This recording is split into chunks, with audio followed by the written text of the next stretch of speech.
সম্মানিত ভিউয়ার্স, আসসালামু আলাইকুম। টিপস বিডি চ্যানেলের পক্ষ থেকে আমি এবিএ চাষিক সকলকে জানাই আন্তরিক শুভেচ্ছা ও অভিনন্দন। বাংলাদেশ সরকারি কর্ম কমিশন তাদের অফিসিয়াল ওয়েবসাইটে 47তম বিসিএস পরীক্ষা নিয়োগ বিজ্ঞপ্তি প্রকাশ করেছে। বিজ্ঞপ্তিটি প্রকাশ পেয়েছে 28 নভেম্বর 2024 খ্রিস্টাব্দ। এখানে পদ সংখ্যা রয়েছে 3487টি। পরবর্তীতে পদ সংখ্যা আরও বৃদ্ধি পেতে পারে বলে জানা গেছে এবং নন ক্যাডারের সংখ্যা রয়েছে 201টি। আমরা নিচের দিকে চলে আসি। বাংলাদেশ সিভিল সার্ভিসের নিম্নবর্তিত বিভিন্ন ক্যাডারের শূন্য পদসমূহ প্রতিযোগিতামূলক 47তম বিসিএস পরীক্ষা 2024 এর মাধ্যমে পূরণের জন্য যোগ্য প্রার্থীদের নিকট হতে অনলাইনে আবেদনপত্র আহ্বান করা যাচ্ছে। সম্মানিত ভিউয়ার্স, নতুন নতুন সব আপডেট পেতে টিপস বিডি চ্যানেলটি সাবস্ক্রাইব করে আমাদের পাশেই থাকুন। সম্মানিত ভিউয়ার্স, আমরা চলে যাব বিসিএস এর পদ সংখ্যা নিয়ে। ক, সাধারণ ক্যাডার সমূহ ও ক্যাডারের পদসমূহ। ক্রমিক নম্বর 1, ক্যাডারের নাম বিসিএস প্রশাসন, পদের নাম সহকারী কমিশনার, শূন্য পদের সংখ্যা 200। শিক্ষাগত যোগ্যতা, কোনো স্বীকৃত বিশ্ববিদ্যালয় হতে স্নাতকোত্তর ডিগ্রি অথবা স্বীকৃত বোর্ড হতে এইচএসসি পরীক্ষা পাশের পর 4 বছর মেয়াদী শিক্ষা সমাপনী ডিগ্রি অথবা সমমানের ডিগ্রি। তবে কোনো প্রার্থীর শিক্ষা জীবনে একাধিক তৃতীয় বিভাগ বা শ্রেণী বা সমমানের জিপিএ থাকলে তিনি যোগ্য বিবেচিত হবেন, অর্থাৎ একাধিক তৃতীয় শ্রেণী তিনি আবেদন করতে পারবেন না, তিনি অযোগ্য বলে বিবেচিত হবেন। 2 নম্বরে দেখতে পাচ্ছি বিসিএস পররাষ্ট্র বিষয়ক সহকারী সচিব, পদ সংখ্যা রয়েছে 15টি, শিক্ষাগত যোগ্যতা একই। 3 নম্বর রয়েছে বিসিএস পুলিশ, সহকারী পুলিশ সুপার, পদ সংখ্যা রয়েছে 100টি। 4 নম্বরে রয়েছে বিসিএস আনসার, সহকারী পরিচালক বা সহকারী জেলা কমান্ড্যান্ট ও সমমান, পদ সংখ্যা রয়েছে 8টি। 5, বিসিএস নিরীক্ষা ও হিসাব, সহকারী মহা হিসাব রক্ষক, পদ সংখ্যা রয়েছে 23টি। 6, বিসিএস কর, সহকারী কর কমিশনার, পদ সংখ্যা রয়েছে 104টি। 7, বিসিএস শুল্ক ও আবগারি, সহকারী কমিশনার ও শুল্ক আবগারি, পদ সংখ্যা রয়েছে 50টি। 8, বিসিএস সমবায়, সহকারী নিবন্ধক, পদ সংখ্যা রয়েছে 4টি। 9, বিসিএস রেলওয়ে পরিবহন ও বাণিজ্যিক, সহকারী ট্রাফিক সুপারিনটেন্ডেন্ট, পদ সংখ্যা রয়েছে 4টি এবং শিক্ষাগত যোগ্যতা সবগুলোর একই। তারপরে আমরা চলে আসি 10 নম্বরে বিসিএস তথ্য, সহকারী পরিচালক, তথ্য অফিসার, গবেষণা কর্মকর্তা ও সমমানের পদ, পদ সংখ্যা রয়েছে 22টি। কোনো স্বীকৃত বিশ্ববিদ্যালয় হতে স্নাতকোত্তর ডিগ্রি অথবা 4 স্বীকৃত বোর্ড হতে এইচএসসি পরীক্ষা পাশের পর 4 বছর মেয়াদী শিক্ষা সমাপনী ডিগ্রি অথবা সমমানের ডিগ্রি। তবে কোনো প্রার্থীর শিক্ষা জীবনে একাধিক তৃতীয় বিভাগ বা শ্রেণী বা সমমানের জিপিএ থাকলে তিনি যোগ্য বিবেচিত হবেন না, অর্থাৎ আগের মতোই একাধিক তৃতীয় শ্রেণী থাকলে তিনি অযোগ্য বলে বিবেচিত হবেন। এখানে আরও পদের সংখ্যা আমরা দেখতে পাচ্ছি। সহকারী পরিচালক অনুষ্ঠান, এখানে পদের সংখ্যা রয়েছে 14টি। সহকারী বার্তা নিয়ন্ত্রক, পদের সংখ্যা রয়েছে 60টি। বিসিএস ডাক, সহকারী পোস্টমাস্টার জেনারেল সমমানের পদ, পদ সংখ্যা রয়েছে 13টি। 12 নম্বরে দেখতে পাচ্ছি বিসিএস পরিবার পরিকল্পনা কর্মকর্তা সাধারণ, পদ সংখ্যা রয়েছে 62টি। 13 নম্বরে দেখতে পাচ্ছি বিসিএস খাদ্য, সহকারী খাদ্য নিয়ন্ত্রক সমমানের পদ, পদ সংখ্যা রয়েছে 1টি। এখানে মোট 627টি পদ সংখ্যা রয়েছে। খ নম্বরে আমরা চলে যাব প্রফেশনাল বা টেকনিক্যাল ক্যাডার সমূহ।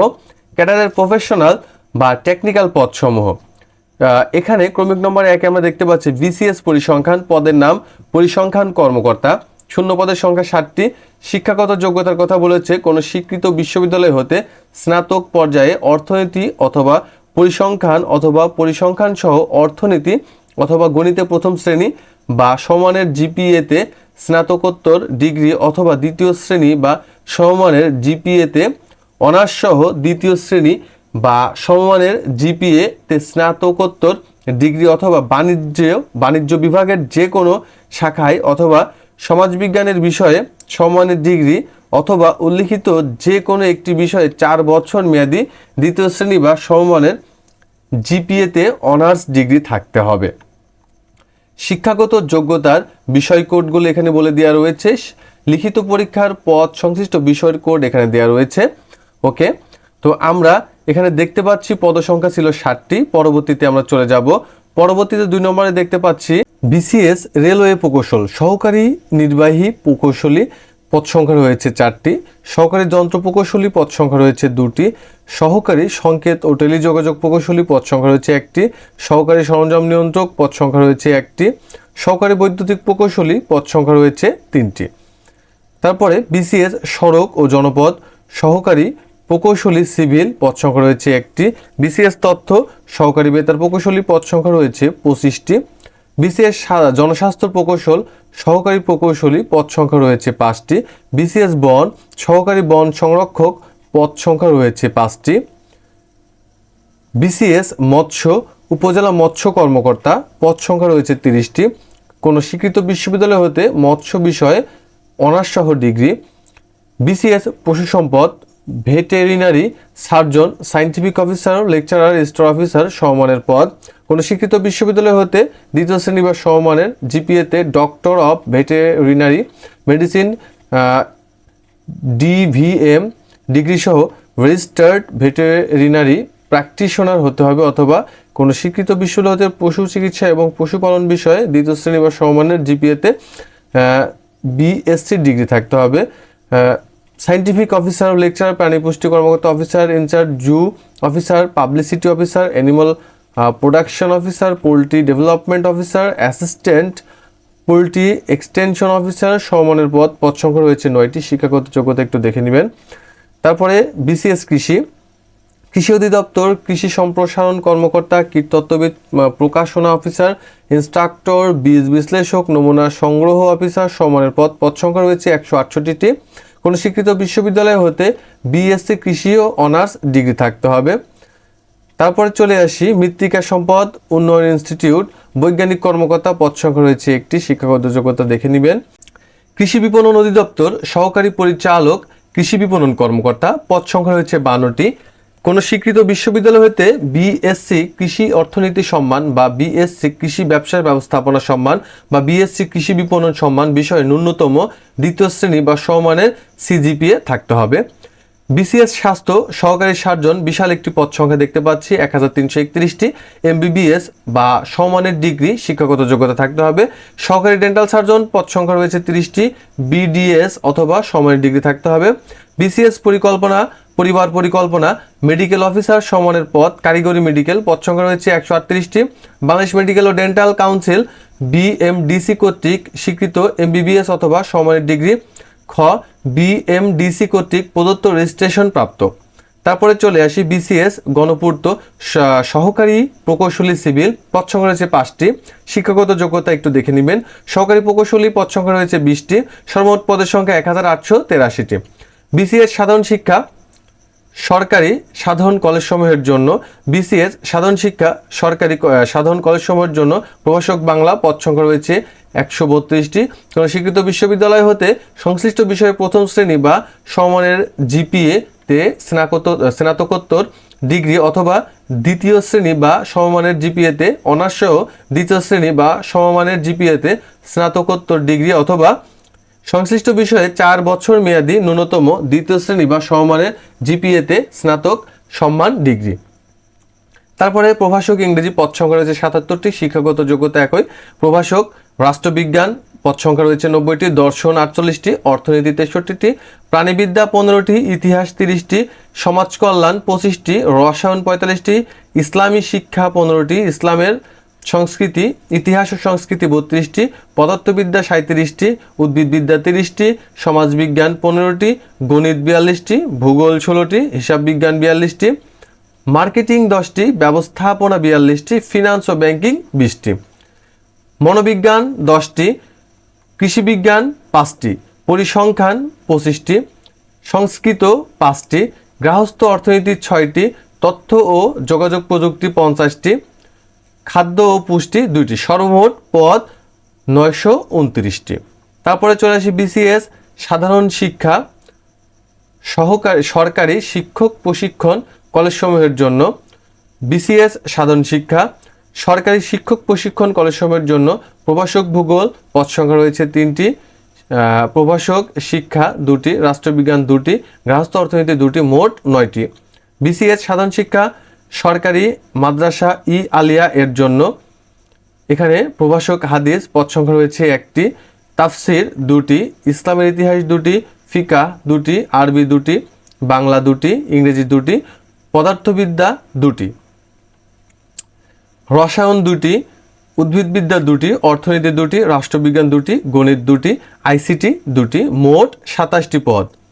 তারপরে চলে আসি বিসিএস কারিগরি শিক্ষা পলিটেকনিক ইনস্টিটিউট এবং টেকনিক্যাল টিচার্স ট্রেনিং কলেজের জন্য instructor take graphic design polytechnic institute, এখানে পদ সংখ্যা রয়েছে 1টি।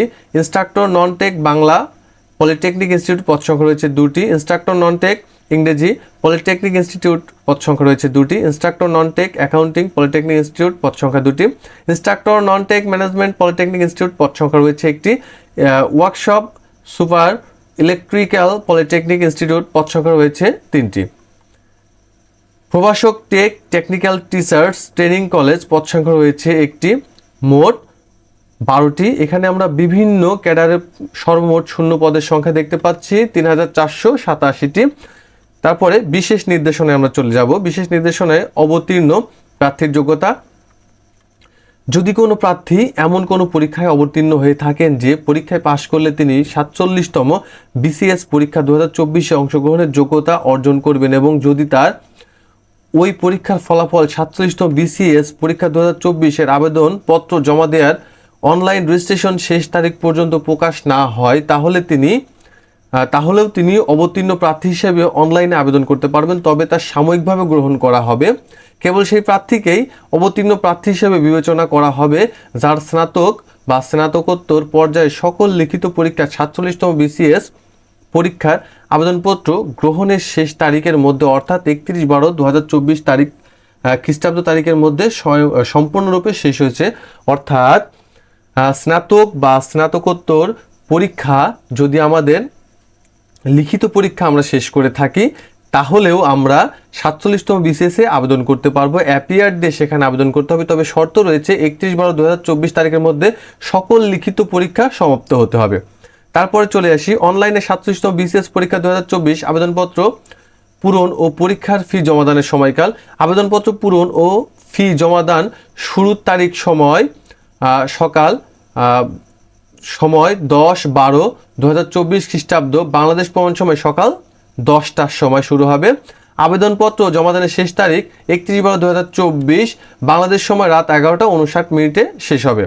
আবেদনপত্র জমাদানের শেষ তারিখ অর্থাৎ 31/12/2024 খ্রিস্টাব্দ তারিখ বাংলাদেশ প্রমাণ সময় রাত 11:59 মধ্যে সিস্টেমতে স্বয়ংক্রিয়ভাবে ইউজার আইডি প্রাপ্ত প্রার্থীরাই কেবল উক্ত সময়ের মধ্যে পরবর্তী 72 ঘন্টা অর্থাৎ 3/1/2025 খ্রিস্টাব্দ তারিখ বাংলাদেশ প্রমাণ সময় রাত 11:59 পর্যন্ত সময়ের মধ্যে বিজ্ঞপ্তির নির্ধারিত ফি জমা দিতে পারবেন। নির্ধারিত তারিখ ও সময়ের পূর্বে বা পরে কোনো আবেদনপত্র গ্রহণ করা হবে না। অর্থাৎ 31/12/2024 তারিখের মধ্যে যদি কেউ আমরা আবেদন করি পরবর্তী 72 ঘন্টা পর্যন্ত আমরা ফি জমা দিতে পারবো।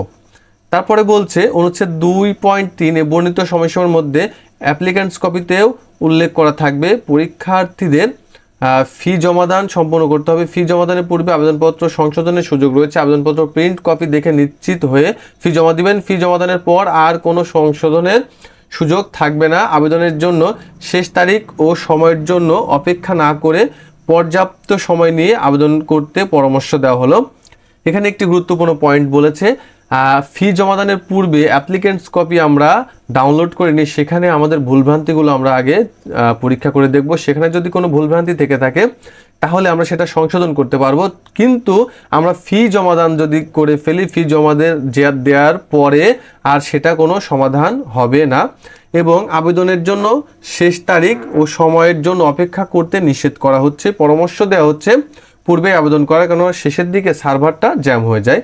বয়সসীমা 1 নভেম্বর 2024 খ্রিস্টাব্দ তারিখ সকল ক্ষেত্রে প্রার্থীর বয়স 21 হতে 32 হতে হবে। অর্থাৎ বাংলাদেশের বয়সসীমা নতুন যে বয়সসীমা অনুযায়ী 32 বছর, 32 বছর পর্যন্ত সকল প্রার্থী আবেদন করতে পারবে। প্রার্থীর বয়স কম বা বেশি হলে আবেদনপত্র গ্রহণ হবে না। নাগরিকত্ব বাংলাদেশি হতে হবে। লিঙ্গ নারী পুরুষ উভয় আবেদন করতে পারবেন। চাকরিরত প্রার্থী, যদি চাকরিরত প্রার্থীরা উক্ত যে প্রতিষ্ঠানে চাকরি করছে সেখান থেকে অনুমতি প্রাপ্ত হয় তাহলে তারা অবশ্যই পরীক্ষায় অংশগ্রহণ করতে পারবেন। অনলাইনে আবেদন পদ্ধতি নিয়ে আমি আরেকটি ভিডিও করব, সেখানে আবেদন করে আপনাদেরকে দেখাবো ইনশাল্লাহ। সম্মানিত ভিউয়ার্স, নতুন সব টিপস পেতে, নতুন সব আপডেট পেতে টিপস বিডি চ্যানেলটি সাবস্ক্রাইব করে আমাদের পাশেই থাকুন।